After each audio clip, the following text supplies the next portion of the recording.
Saudara-saudari terkasih, apakah saudara sudah memulai hari ini dengan penuh sukacita dan punya niat untuk berbuat baik meskipun kecil? Semoga Tuhan memberkati niat baik saudara. Kita menurut sejarah, Homo sapien itu jumlahnya sedikit sekali dibandingkan dengan ciptaan yang lain. Kalau di dalam peta dunia, kita hanya satu titik kecil yang tidak menyebar pada waktu itu. Jadi kita menjadi bagian dari semesta. Kalau dibandingkan dengan ciptaan lain, kita sangat kecil. Seperti lebah, semut, gajah, jerapah, dan ciptaan-ciptaan lain. Manusia itu pada waktu itu jumlahnya sangat kecil. Tapi kemudian manusia mendominasi. Dan sekarang ini justru bumi penuh dengan manusia. Tetapi efeknya juga tidak semuanya bagus. Karena setiap manusia ada selalu menciptakan sampah. Dan lama-kelamaan manusia itu yang semula bagian kecil dari alam semesta menjadi dominan terhadap semesta. Bahkan manusia kemudian mulai terpisah dari ciptaan. Akibatnya manusia merasa terasing karena sebetulnya tidak bisa kita hidup di luar alam semesta. Kalau kita dekat dengan alam, sebenarnya kita kembali ke habitat kita yang sebenarnya. Tetapi kalau kita makin terasing dari alam, kita semakin tidak bahagia. Kita semakin mengalami keterasingan. Karena itu, kembali ke alam itu penting. Kembali ke alam ternyata mengingatkan kita, menyadarkan kita bahwa kita itu bagian dari alam. Dan alam itu sebetulnya memberikan segala-galanya, memberi. Dan kalau kita hidup dekat dengan alam, kita akan hidup dalam kelimpahan. Tetapi alam juga menerima segalanya, menerima.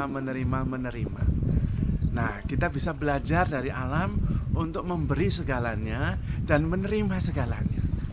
Dan menurut saya itu mirip dengan apa yang dikatakan oleh Rasul Paulus kepada jemaat di Korintus tentang kasih.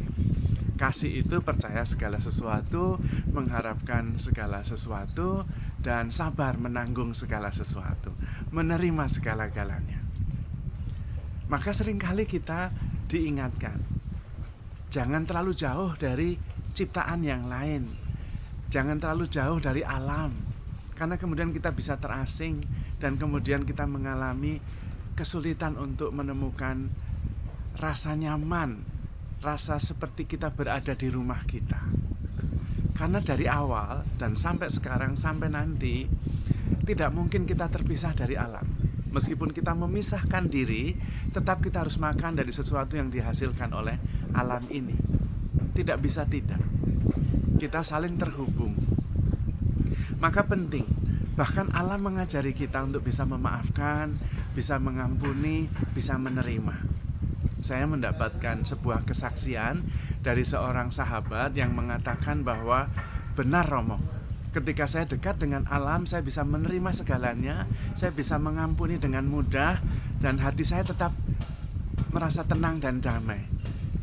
Meskipun harus mengampuni, harus menerima segala sesuatu yang semula sulit saya terima, tetapi ketika saya dekat dengan alam, saya mempunyai kekuatan yang membantu saya untuk bisa menerima segalanya, mengampuni segalanya, dan hidup dalam kedamaian.